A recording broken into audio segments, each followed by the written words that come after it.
Alright, nkulamusiza nnyo mukwano gwange najo sinzo obanga otuwuliriza mubale kwekumira ku mayingo gano aga Yugi Updates TV. Kakati n'ebigenda mu maaso mu ggwanga bitadde eggwanga ku bunkenke. Ebigenda mu maaso mu ggwanga naddala eri Muhoozi Kainerugaba ne tweets ze. Kakati litadde eggwanga ku bunkenke era abakulembeze abatali bamu bavuddeyo okwogera ku mbeera eno.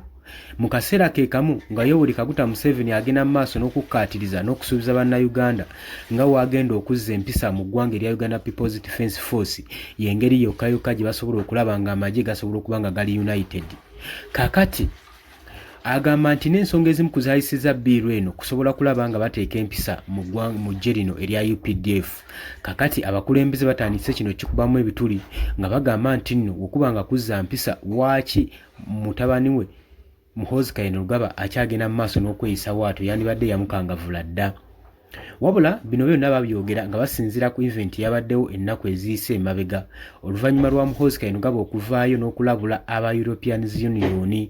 Ate aba European Union tebaasirise wabula nabo bagenze maaso n'okuzzaayo omuliro n'okuzza backfire era ne bagenda mu maaso n'okulabula Muhoozi Kainerugaba singa n'aba teyezzeeko ebyo ebyandimubijjira era bajja kwetaaga omukolako accountability gye bujjako mu maaso awo. Kakati ensonga zirinnye enkandaggo. Okena avuddeyo n'ayogera ku nsonga eno yagyogeddeko bw'ati. Naye nkutegeeza nti oli ku Yugi Updates TV kosinza obbanga otuwuliza gwe atanatweyungako kirira wansi wali ekigambo subscribe kikoneko obeere nga otweyungako ddala bulungi nnyo. Abali diaspora emitala w'amayanja mbandirizaako nnyo kubanga nammwe temuva ku Yugi Updates TV. Neebaza abajja mu comment section ne muteekayo endowooza yammwe ne mutangaaza eggwanga ku ki ekigenda mu maaso. Comment mwenna abateekayo comment zammwe ngenda mu maaso n'okuba nga nzisoma awo ku nkomekerero ya vidiyo. So gwe gwa commentinze n'oteekayo endowooza yo tova ku vidiyo nga towulidde linnya lyo kubanga omulimu gw'oba okoze guba gw'amaanyi oba osaanidde okubeera nga oli kogonayizingibwa kitegeeza otaddeko ettaffaali ku nkyukakyuka eya Uganda. Kakati nno Akena mutabani wa Obote avuddeyo n'ayogera ku nsonga eno n'agamba ne munaakola mutya ne munaakola biki byonna Muhoozi Kainerugaba tajja kukyusa mbeera ze na neeyisa olw'ensonga nti agamba nti omuntu yekka ali capable okuba nga disciplininga n'okukwata ku Muhoozi Kainerugaba ye mwami Yoweri Kaguta Museveni kitaawe kubanga ye yamutukuliza yakuza omwana eyeeyisa bw'atyo. Kakati gwe mukwano gwange ali eyampuliriza bino Akena yagenze mu maaso n'okubyogera ng'asinziira ku meeting eyabadde eri eggulu ewabadde Salimu Sale ng'agenda mu maaso n'okuwayaamu n'ekitongole kino ekya United European Union. Wabula ku bintu bibakkaanyizaako oba aba European Union kyebabadde bagenda mu maaso n'okucomplaininga ku tweets ezagenze mu maaso n'okukolebwa Muhoozi Kainerugaba nga bawooninga nga wagenda obbakwata abasibe ne bagamba nti nno obulamu bwabwe buli ku bunkenke era tebali safe bali unsecure n'okusinziira ku tweets zagenda mu maaso n'okukola. Era ne bagamba nti kino ng'ovuddeko ku ky'okuba nga tuli unsecure wano wabula nammwe ng'eggwanga Uganda diplomatic relations mu trade and commerce ne investments bigenda mu maaso n'okuba nga bitanishinga mu ggwanga lyammwe olw'ensonga nti nno high ranking officer Muhoozi Kainerugaba agenda mu maaso n'okutiisatiisa abandi badde ba investors abajja mu ggwanga lyattu Uganda. Jjukira nti nno yavaayo ku mutukutuko ogwa Twitter Muhoozi n'agamba nti nno alina obuyinza okugoba buli ambassador yenna ow'ekitongole ekya European Union mu Uganda kubanga amaanyi ago agayina. Yavaayo ne yeewaana oluvannyuma lw'ekitongole kino okuvaayo okupraisinga n'okugulumiza n'okwawaadinga Mariam Wangadya chairperson w'ekibiina kino w'ekitongole ekya Uganda Human Rights Commission olw'omulimu ogw'amaanyi gwe yali agenze maaso n'okukola ogw'ettendo ogutasobola kubanga gubuusibwa maaso oluvannyuma lw'okukwata ebbankaluwa n'agisindikira Muhoozi Kainerugaba saako ne institute nnamba eya UPDF basobole okuba nga baliliizinga edi mutwe ng'agamba nti n'ekikolwa kye mwakola kyali kivvoola ddembe lya buntu. Ate bwe kituuka mu ky'okuvvoola eddembe ly'obuntu ffe aba Uganda Human Rights Commission tulina amaanyi twaweebwa authority n'obeera oli high ranking officer wenkana ki n'obeera oli munene ki mu gavumenti ffe ekituuka nga tulwanira ddembe lya buntu buli muntu tumukwatako era n'abalagira mbunnambiro basobole okuba nga baliliizinga edi mutwe. Ebyaddirira twali kuwanyisiganya bigambo na kutiisatiisa each other buli muntu ng'agenda maaso n'okutiisatiisa munne nga Muhoozi Kainerugaba agenda maaso n'okulabula ng'agamba mmwe temumanyi gwe muzannyirako era baavayo ne bakomentinga nga bagamba nti nno institute ng'eya UPDF eyina abasobola ogiwabula so si kitongole ekya Uganda Human Rights Commission ekijjuddemu politics bo tebasobola kubeera nga bagoberera order zaabwe era tebasobola kuba nga baba instructinga ku ki ekigenda maaso oba ku ki ekyokukola kye balina okukola gwe mukwano gwange mpuliriza wabula newankubadde Mariam Wangadya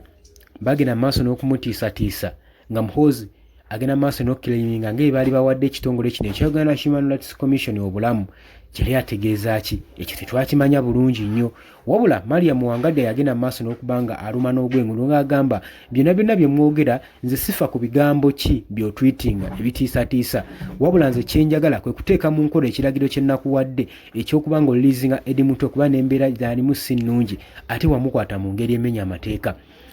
oluvannyuma lw'ebigambo ebyo byonna ebiwanvu ebyawanyisiganyizibwa wakati w'ekitongole ekya Uganda Human Rights Commission sako ne omukulu ono Chief of Defence Force Muhoozi Kainerugaba kakati ekitongole oba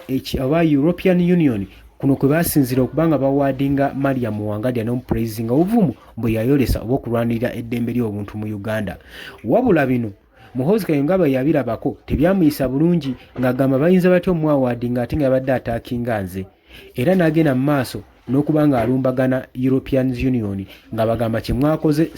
saakisiimye era saakyagadde era n'ayongera mu maaso ng'akkaatiriza ng'agamba oyo yenna agenda mu maaso n'ebikolwa bino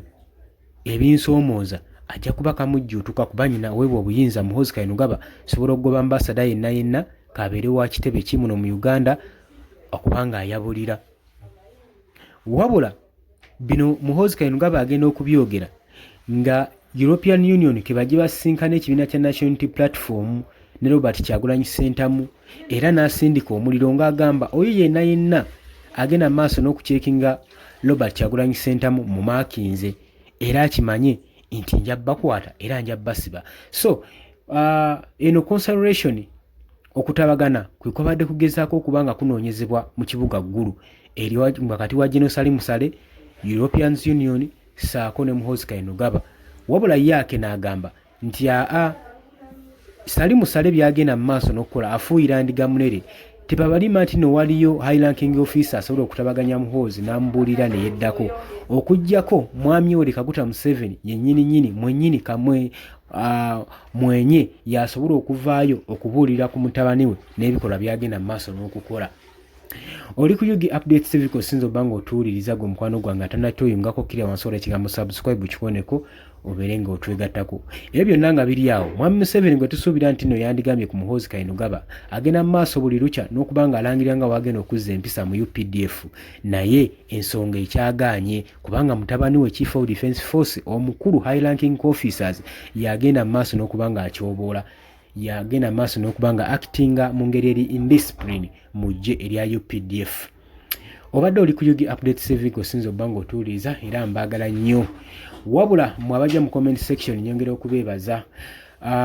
Drian Fahil nawe obeerako nnyo ani ono nakambi Fatuma nawe obeerako comment yo yatuuse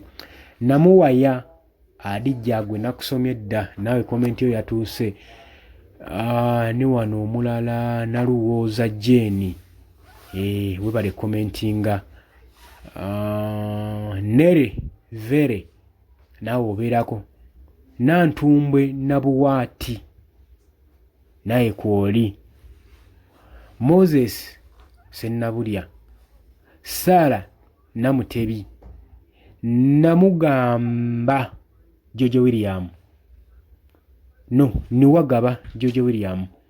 nawe comment yo yatuuse mwebale kuteesa Kimbugwe Mafiaf nawe comment yo yatuuse ani ono omulala Nansukuusa Margaret nawe yatuuse Kimonde Wamala nawe yatuuse comment yo yatuuse mwebale kuteesa bannange Ndibaza Tabiza naawe komenti yo yatuuse. Namuyanja Asia Timothy Cho Engineer ya komenti yo yatuuse banange. Mbebaza nnyo ebyensuso okugenda maaso n'okutwala obudde bwammwe n'okuba nga muteekayo endowooza yammwe. Mwebale nnyo, mbagaliza olunaku olulungi. Mweraba.